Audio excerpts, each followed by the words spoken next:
5.1 देखो, इसका question number one में क्या कहा गया है? प्रत्येक किलोमीटर के बाद का टैक्सी का किराया। आप टैक्सी में कहीं जाते हो, जैसे समझ लो आप बॉम्बे गए, बॉम्बे में ज्यादातर टैक्सीज होती हैं घूमने के लिए, ठीक है। यहाँ तो हमें क्या दिखाई देते हैं? ऑटो रिक्शा, है ना। तो बॉम्बे में ज्यादा टैक्सी होती है।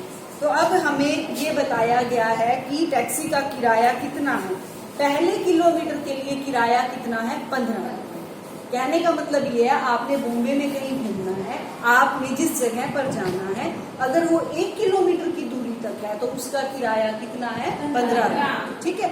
इसके बाद अगर आप 1 किलोमीटर से ज्यादा जाते हो एक ही टैक्सी में, उसके बाद आपका हर किलोमीटर के बाद किराया 8 रुपए बढ़ेगा, ठीक है। सिर्फ पहले किलोमीटर का किराया आपका 15 रुपए लगेगा। उसके बाद आप 2 किलोमीटर गए तो ये नहीं कि आपका 15 + 15 30 लगेगा, नहीं, 15 + 8 लगेगा, ठीक है। उसके बाद 3 किलोमीटर जाते हो तो 15 + 8 + 8 लगेगा, ठीक है। तो आपकी सीक्वेंस क्या बनेगी? 15 15, फिर 15 और 8 कितने होते हैं? 23, ठीक है। और 23 और 8 कितने होते हैं? 31 और 8 ये बनेगी ना सूची आपकी, ठीक है। अब इसमें आप लिख सकते हो सबसे पहले ऊपर कि पहले किलोमीटर का किराया कितना है? 15, ठीक है। उसके बाद अतिरिक्त किलोमीटर का किराया।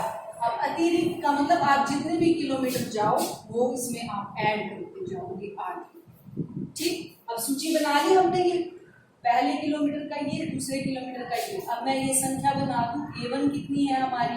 15, A2 कितनी है? 23, A3 कितनी है? 31, A4 कितनी है? 39, ठीक है। ऐसे आप आगे बना सकते हो, ठीक है। लेकिन हम चेक इतनी ही करेंगे। अब हमने इसमें चेक क्या करना है? हमारे से ये पूछा गया है क्या ये एक एपी है? एपी का मतलब होता है अर्थमेटिक प्रोग्रेशन, जो अभी अभी मैंने आपको बताया था, समानांतर सूची, ठीक है। वो क्या होती है? एपी, उसको शॉर्ट में बोलते हैं एपी, ठीक है। अब इसमें डी निकालो, डी क्या होता है? सार, वेरी गुड। A2 - A1 ये होता है ना, या फिर A3 - A2, या फिर A4 - A3।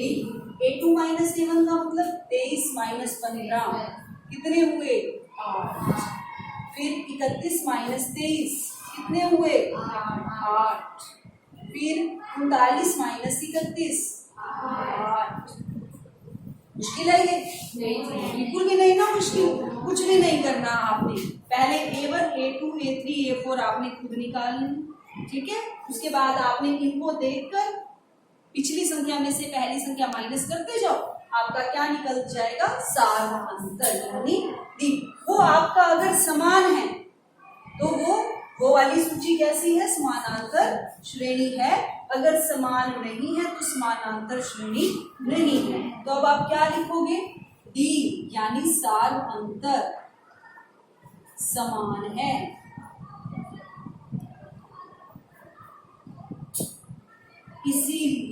इसीलिए क्या? सूची क्या है? सूची क्या है? समानांतर श्रेणी है। अब आपने इसको ये भी याद रखना है, क्या है ये? एपी। कहीं आपसे ये पूछा जाए एपी तो आप कंफ्यूज मत हो जाना कि एपी क्या होती है।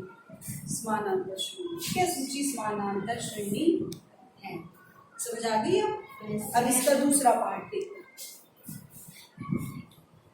किसी बेलन में उपस्थित हवा की मात्रा, जबकि वायु निकालने वाला पंप प्रत्येक बार बेलन की शेष हवा का 1/4 भाग बाहर निकाल देता है।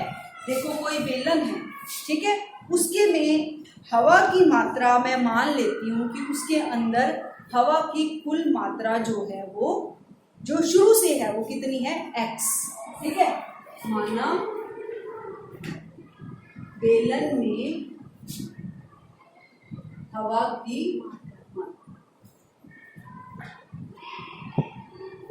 x मीटर, ठीक है। अब वायु निकालने वाला पंप प्रत्येक बार बेलन की शेष हवा का 1/4 भाग बाहर निकाल देता है। 1/4 भाग बाहर निकाल देता है ना।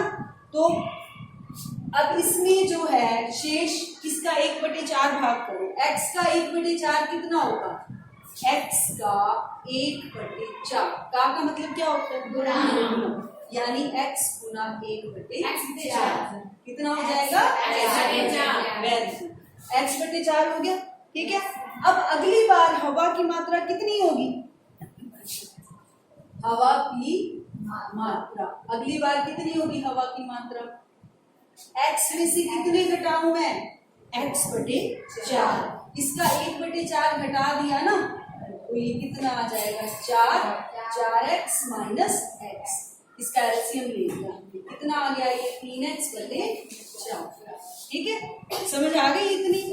अब हर बार हमने निकालनी है 1/4, पिछले वाले भाग की 1/4। ठीक है। अब पहले x है, इसको यहाँ साइड में आप सूची बनाते जाओ नीचे।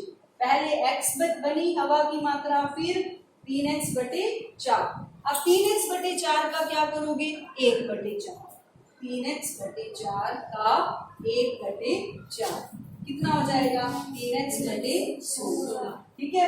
तो अगली बार फिर हवा की मात्रा, अब इसमें से घटाओगे 3x/4 में से क्या घटाओगे? 3x/16।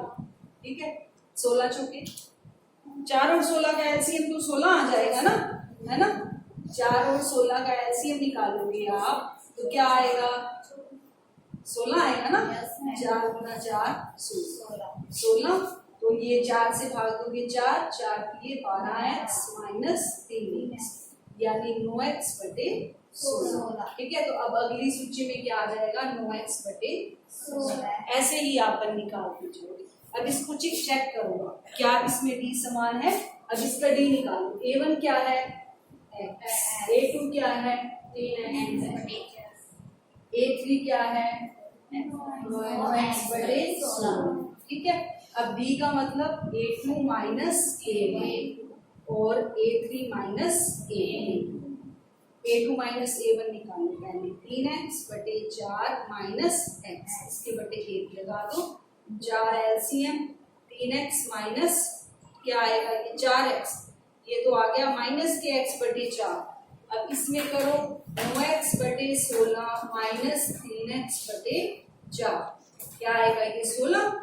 9x माइनस 12x, ये तो आ गया माइनस 3x/16। तो ये दोनों तो अपने बराबर ही नहीं आए ना बराबर। तो ये सूची क्या समांतर श्रेणी है? नहीं। तो आप इसमें क्या लिखोगे कि सार अंतर समान नहीं है, d समान नहीं है। आप शॉर्ट में भी लिख सकते हो, सीधा लिख दो d समान नहीं है, इसीलिए सूची